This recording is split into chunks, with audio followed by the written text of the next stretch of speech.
My husband had been sick for years, a mystery illness the doctors couldn't solve.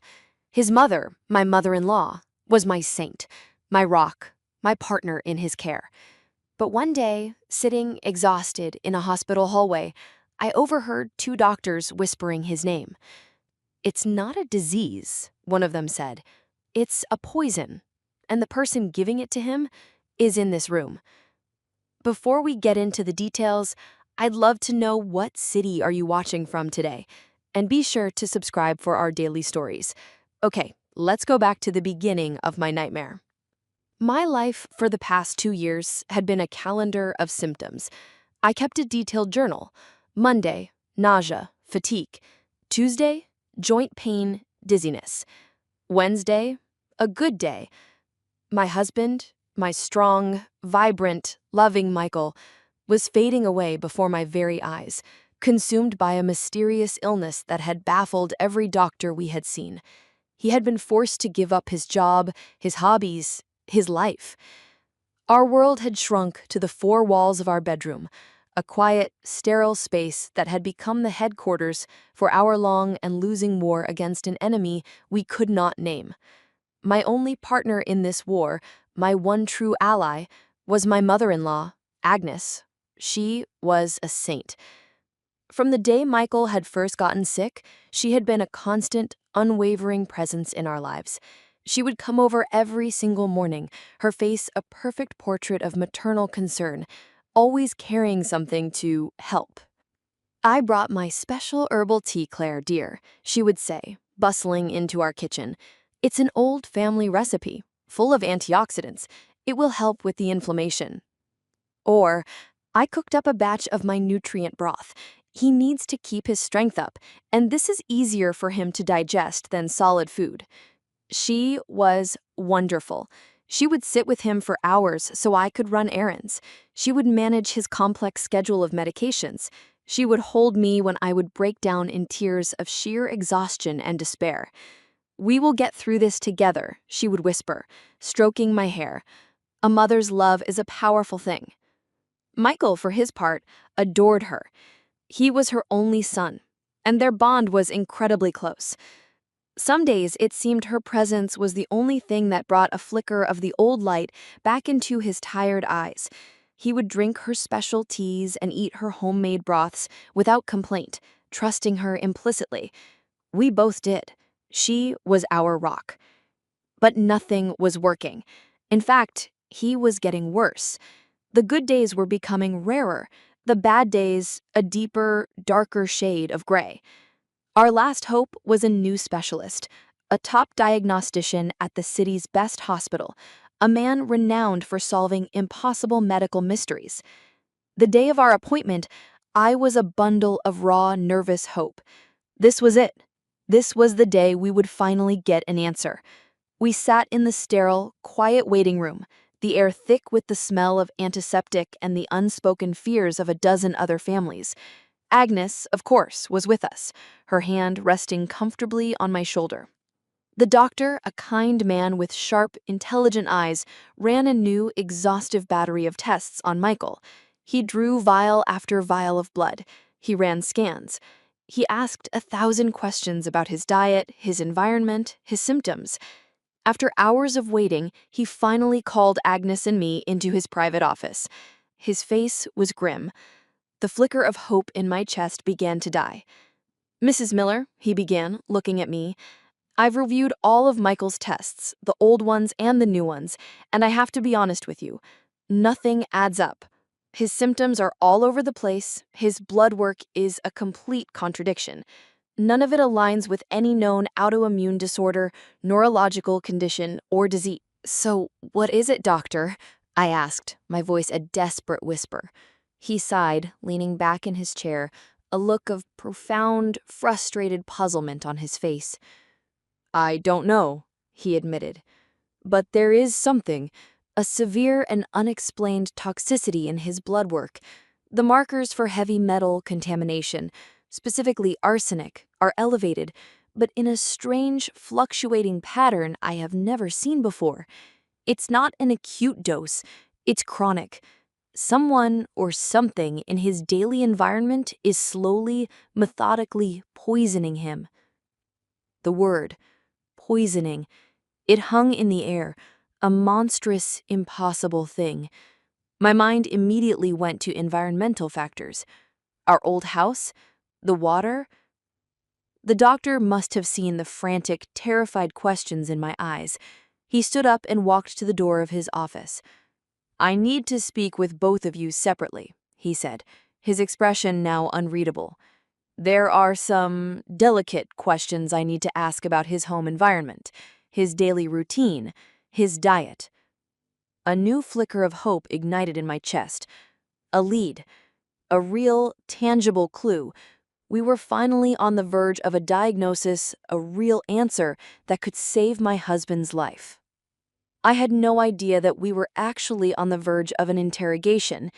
I had no idea that the doctor's delicate questions were about to turn my entire world into a crime scene, and that the kind, loving woman who was my greatest ally was actually my husband's most dangerous enemy.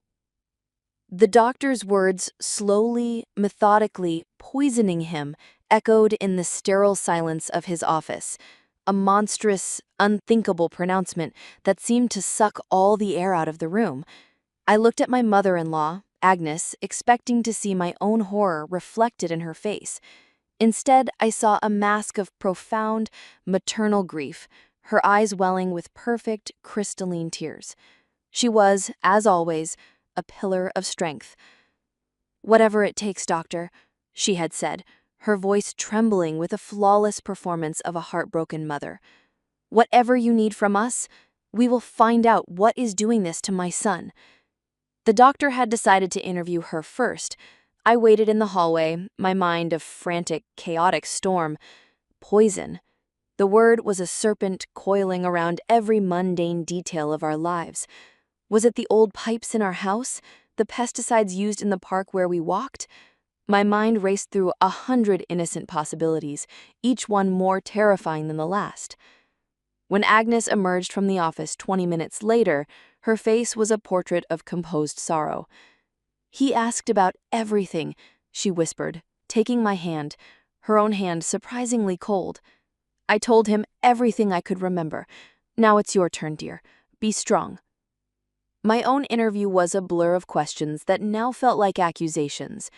I recounted, in painstaking detail, our daily routine. I spoke of the filtered water we used, the organic food I bought. And then I spoke of Agnes. I told the doctor with a sense of profound gratitude in my voice about her unwavering support. I told him about the special, nutrient-rich broths that she would bring every day, the herbal teas she insisted were the only thing that soothed his stomach, the complex array of vitamins and supplements she personally administered to him each morning. "She's been a lifesaver," I had told the doctor. "I don't know what I would have done without her. She manages his entire diet." I had intended my words as a tribute to her love.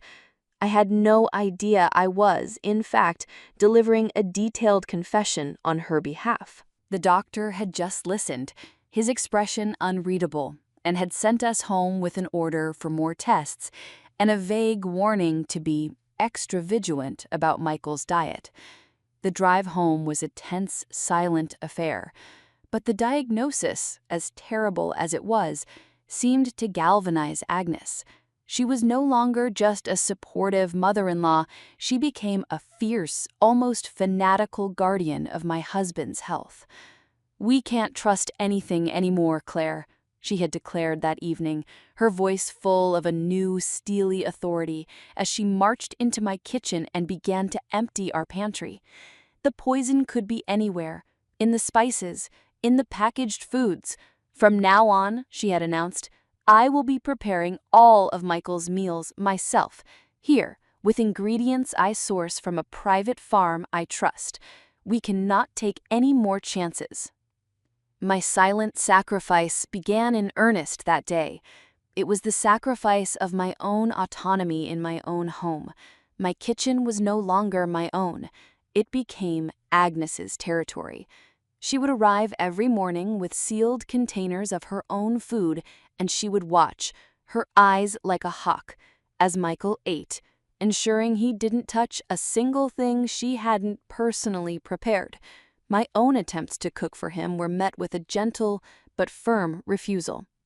"It's for the best, dear," she would say, moving my plate aside. "We can't be too careful." I accepted it all. I told myself it was for Michael. I told myself her obsessive control was a manifestation of her love, her fear. But a tiny traitorous seed of unease had been planted in my mind, and it began to grow, its roots snaking through the cracks in my own denial. I started to notice small, strange things. I noticed that Michael's bad days, the days when his nausea and dizziness were at their worst, often seemed to follow a morning when he had had a particularly large serving of his mother's special strength-building broth. I noticed the way she would always insist on washing his specific teacup herself, a cup he was not allowed to drink anything else from. The most chilling incident came about a month later. I had spent the afternoon making Michael a simple, plain chicken soup, using only bottled water and organic ingredients I had bought from a trusted store. He had had 2 bowls, and for the first time in weeks, he had seemed better. The color had returned to his cheeks. He had smiled a real, genuine smile. That evening, Agnes had arrived. She had seen the leftover soup on the stove. "Oh, you cooked for him," she had said, her voice a little too bright. "How lovely." The next morning, I went to the fridge to get him another bowl of the soup. It was gone. The entire pot had vanished. When I asked Agnes about it, she had waved a dismissive hand. "Oh, honey, it smelled a little off this morning. I didn't want to take any chances. I threw it out. Don't worry, I've brought him his usual broth." I stood there in my own kitchen, a cold dread washing over me. The soup had not been off. It had been the one thing that had made him feel better, and she had thrown it away. But what could I do? What could I say? To accuse her, to even voice my suspicion would be to declare war on the woman my husband adored, the woman who was, by all outward appearances, a saint. It would be a monstrous, unforgivable accusation based on nothing more than a gut feeling and a few strange coincidences. And so, I did what I had always done. I sacrificed my own intuition. I stayed silent. I told myself I was being paranoid, that my grief and my fear were making me see monsters in the shadows. I had no idea that the monster was not in the shadows. She was standing right in front of me, in the bright, cheerful light of my own kitchen, holding a steaming mug of her special, loving, and slow-acting poison. And my husband's condition was about to take a sudden, terrifying, and near-fatal turn for the worse. The quiet, domestic war of attrition continued for another 2 months. I lived my life on eggshells, a polite, smiling stranger in my own home. I watched my mother-in-law, Agnes, with a new, terrifying clarity. I watched her meticulously prepare my husband Michael's special meals, her movements precise and proprietary. I watched the way she would subtly dispose of any food I tried to make for him.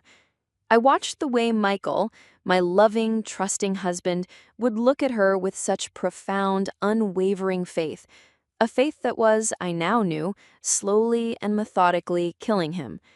My silence was a heavy, suffocating cloak. I had no proof, only a series of dark, terrifying suspicions that felt too monstrous to even speak aloud. To accuse her would be to declare war, to shatter my husband's heart, and to risk being branded as a hysterical, paranoid wife.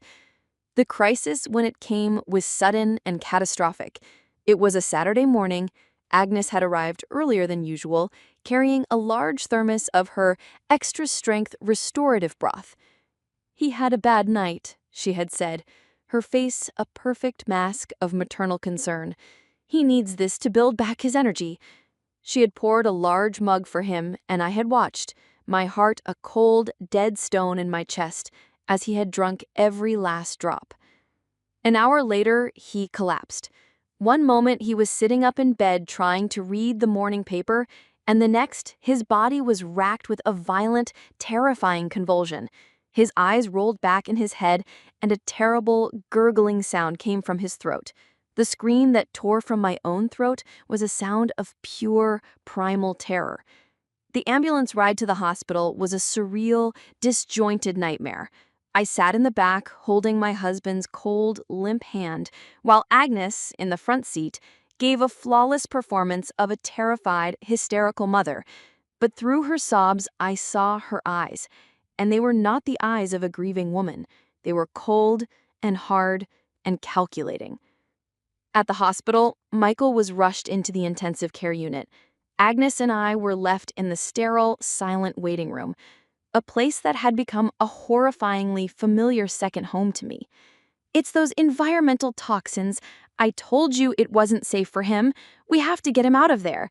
She was already spinning the narrative, planting the seeds of a story that would, as always, place her at the center as the sole, heroic protector of her son's health. After what felt like an eternity, the specialist, the kind doctor who had first mentioned the word poison, came out to speak to us. His face was grim. "He's stable for now," he said, his voice low. "We've managed to get the seizures under control, but he is in critical condition. His system is being overwhelmed by something.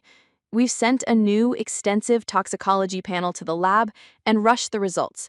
He looked at us, his eyes full of a deep, professional gravity. "I need to be honest with you. We are no longer just treating an unknown illness. We are now actively investigating a potential criminal act." He then walked a short distance down the hallway to confer with another senior physician who had just arrived. I needed to escape. I needed to get away from the suffocating, cloying scent of my mother-in-law's perfume and the quiet, insidious hum of her lies. I stood up, murmuring something about needing to get a coffee, and I walked down the same hallway, my own thoughts a screaming chaos. I was just around the corner from them, out of their line of sight, when I heard them. The two doctors. Their voices were low, urgent, and they were talking about my husband. I froze, pressing myself back against the cold, sterile wall. "The results from the new toxicology panel on Michael Miller are back," I heard the first doctor, our specialist, say. "It's just as we suspected, but so much worse. The levels of chronic arsenic poisoning are off the charts. The dose he was given this morning was massive. It was a deliberate attempt to induce cardiac arrest." "My God," the second doctor replied. "So it's a confirmed Munchausen by proxy case. The caregiver is the perpetrator." "It has to be," our doctor said, his voice full of a weary, frustrated anger. "This is not a disease. It is a poison, a slow, methodical, and now an escalated poisoning. And the person giving it to him—" He paused, and his next words were the ones that would end my old life and begin my new one. "Has to be one of the two women who are with him every single day, the wife or the mother. It is a classic and horrifying domestic poisoning." The second doctor's voice was grim. "The mother is the one who, according to the wife's own testimony, controls his entire diet. She was with him all morning. We have to assume it's her. We need to alert hospital security and contact the police now." The world went silent. My own breath was a ragged, painful thing in my chest. My suspicions, my fears, my gut feelings, they were not paranoia. They were the truth. My mother-in-law, the woman I had trusted, the woman my husband adored, was a monster. A cold, calculating monster who had been trying to murder her own son. I didn't faint. I didn't scream. A strange, terrifying, and diamond-hard clarity washed over me. The doctors were calling the police, but I knew my mother-in-law. I knew her ability to lie, to perform, to twist the narrative until she was the victim. A blood test was evidence, yes, but I needed something more. I needed something undeniable. I needed the weapon itself. I peeked around the corner. The doctors were now walking purposefully towards the nurse's station. And in the waiting room, sitting alone on a hard plastic chair, was my mother-in-law's expensive designer handbag. Agnes herself was gone, likely in the ladies' room, freshening up her performance of the grieving mother. My heart hammering against my ribs, I walked back into the waiting room. The handbag sat there, unguarded. I knew, with an absolute and total certainty, that I had about 60 seconds to find the proof I needed, the proof that would not just convict her, but would save my husband's life. I stood pressed against the cold, sterile wall of the hospital corridor, the doctor's words echoing in my ears, a horrifying, deafening symphony of confirmation. Poison, chronic, Munchausen by proxy, the mother. Every vague suspicion, every gut feeling I had suppressed, every strange coincidence I had dismissed as paranoia, now coalesced into a single, monstrous, and undeniable truth. My mother-in-law, Agnes, the woman who had held my hand and dried my tears, the saint of our family's long tragedy, was not a caregiver. She was a monster. My mind raced. The doctors were calling the police. But I knew Agnes. I knew her power of performance, her masterful ability to twist a narrative until she was the victim. A blood test was a number on a page. She would create doubt. She would find a way to blame me, the environment, anything. I needed more. I needed something physical. I needed the weapon. I peeked around the corner. The doctors were at the nurse's station, speaking in low, urgent tones. And in the waiting room, sitting alone and unguarded on a hard plastic chair, was her expensive, designer handbag. Agnes herself was gone, the door to the ladies' room just clicking shut. I had a window. It would be small, it would be terrifying, but it would be my only chance. My feet moved before my mind had a chance to object. I walked back into the waiting room, my movements calm and casual, a perfect imitation of a wife simply returning to her vigil. I sat down in the chair next to her purse, my heart hammering against my ribs like a trapped bird. My hands were trembling, but my mind was a shard of ice. I glanced towards the ladies' room door, then towards the nurse's station. No one was looking.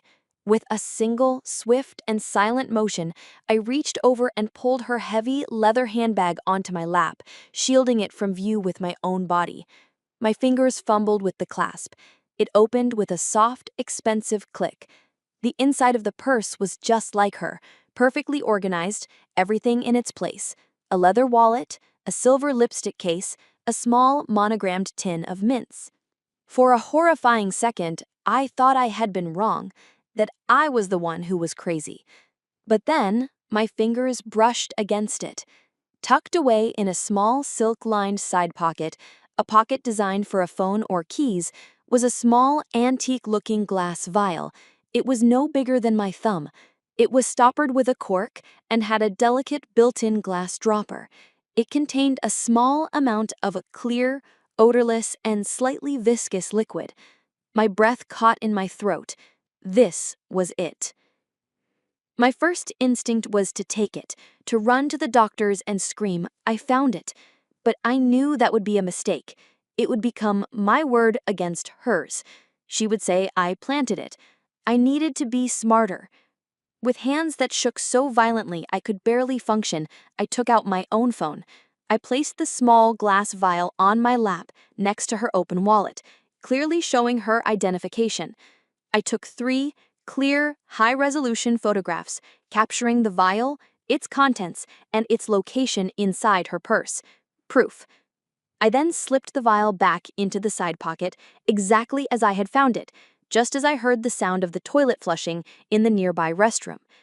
I placed the handbag back on the chair beside me, an inch-perfect recreation of the crime scene, and looked up, my own face a mask of practiced, sorrowful calm, just as the ladies' room door swung open. Agnes walked out, a fresh layer of lipstick applied, her performance mask firmly back in place. She saw me sitting there and gave me a small, sad smile. "Any news, dear?" she asked. "No," I said, my voice a marvel of self-control. "Not yet."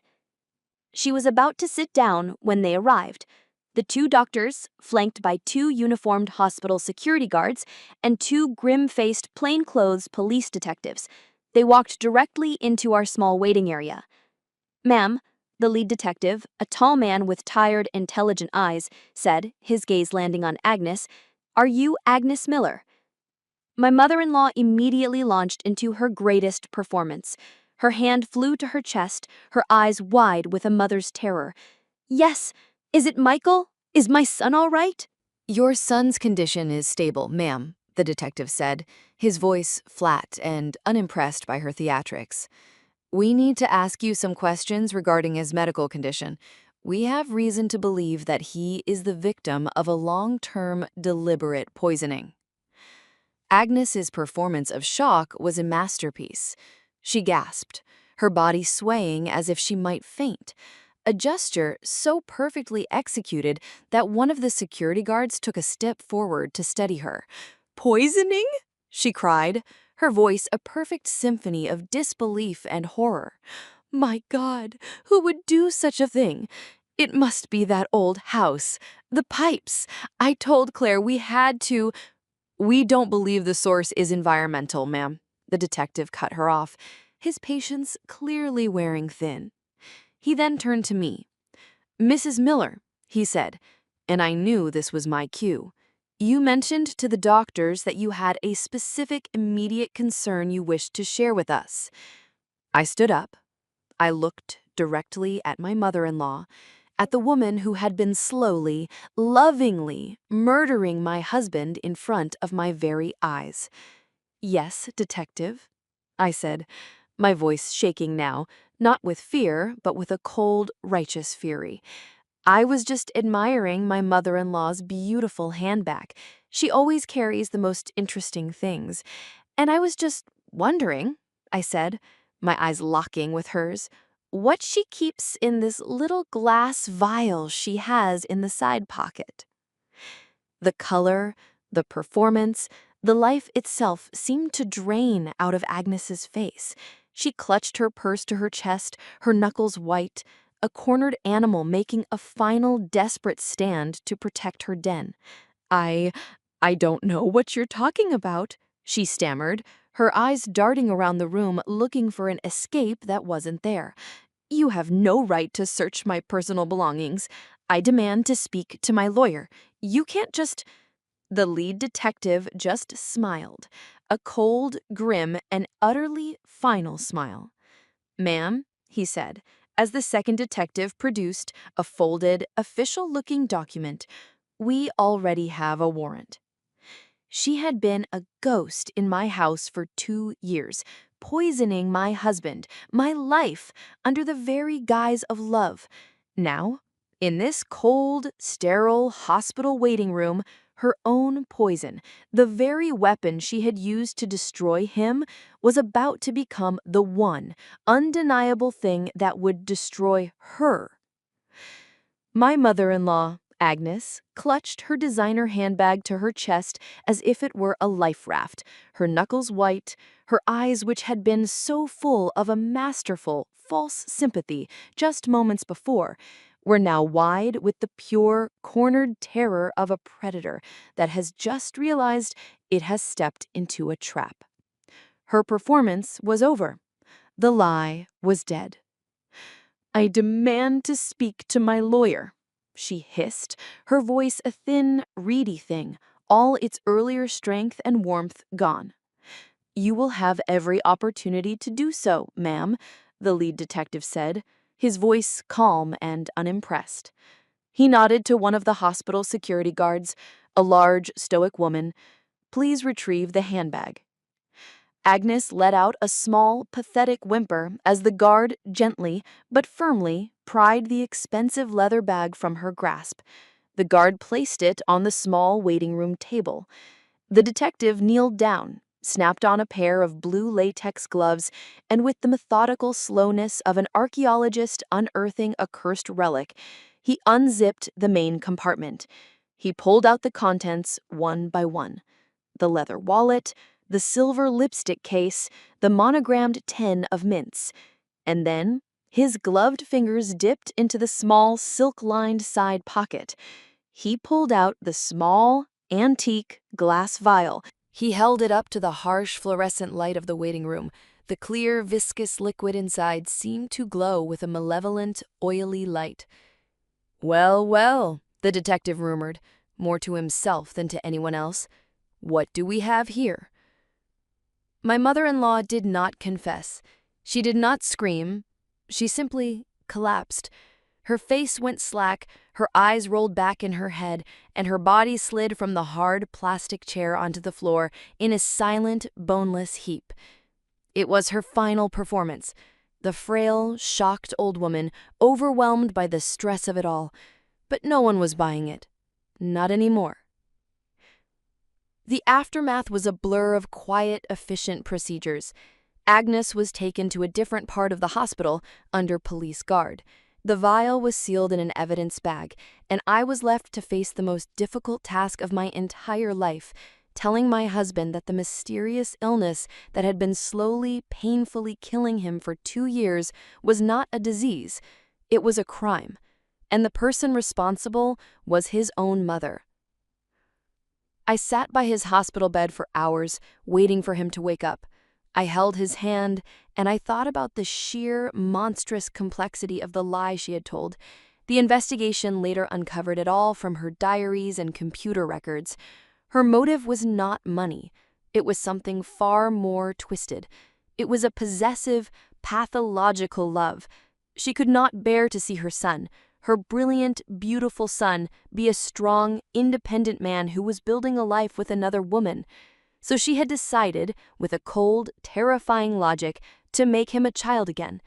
By keeping him sick, by keeping him weak and dependent, he would always be her little boy. I would be the wife, the nurse, but she would be the one he truly needed. She would be his savior. When Michael finally opened his eyes, I told him the truth. I told him everything, my voice a quiet, steady presence in the hushed, beeping world of the ICU. I told him about the doctors, about the arsenic, about the vial in her purse. I watched as his face went through a storm of emotions. First, a profound, disbelieving confusion, then a wave of sickening, dawning comprehension, and finally, a deep, silent, and utterly heartbreaking grief, as the image of the sainted, loving mother he had adored his entire life was shattered, replaced by the image of a monster. Our vindication was not a single, triumphant moment. It was a long, slow, and arduous journey back to the light. The legal case against Agnes was swift and absolute. Confronted with the irrefutable evidence from the hidden camera we later helped the police to plant, she was convicted and sentenced to a long, quiet stay in a secure psychiatric facility. But our healing was a much slower process. Michael's body began to recover, the poison slowly, painstakingly being flushed from his system, but the poison in his heart, the poison of his mother's ultimate betrayal, was a much deeper wound. There were days of rage, of grief, of a profound, questioning sadness, and I was there for all of it. We held on to each other, two survivors in the wreckage of a life we had thought was perfect. Our love, which had been tested by a silent, creeping horror, was now being reforged in the fires of a shared, brutal truth. It became something stronger, more honest, and more real than it had ever been before. It's been 2 years now. We sold the old house, with all its beautiful, tainted memories. We live in a smaller, simpler home now, a place filled with light and laughter. Michael is not the same man he was before the illness. The poison left its scars. He walks with a slight limp, and his energy is not what it once was, but he is alive. He is here. He is whole. I watched him this morning out in our small backyard, teaching our son how to throw a baseball. The sun was warm on his face, and he was laughing. A real, genuine, and beautiful laugh, and I felt a sense of peace so profound it was almost overwhelming. I had walked into a beautiful life that was secretly a house of horrors. And I had walked out, not unscathed, but with the one thing that truly mattered. I had my husband, I had my family, and we had survived. An absolutely chilling story of the ultimate betrayal and a wife's incredible strength in the face of a monster. What a powerful journey from suspicion to salvation. What do you think was the most shocking moment? Let us know in the comments below. If this unbelievable story had you on the edge of your seat, please show your support by hitting that like button and be sure to subscribe for more powerful and suspenseful stories. Don't forget to click the notification bell so you never miss an upload. Thanks for watching, and we'll see you in the next one.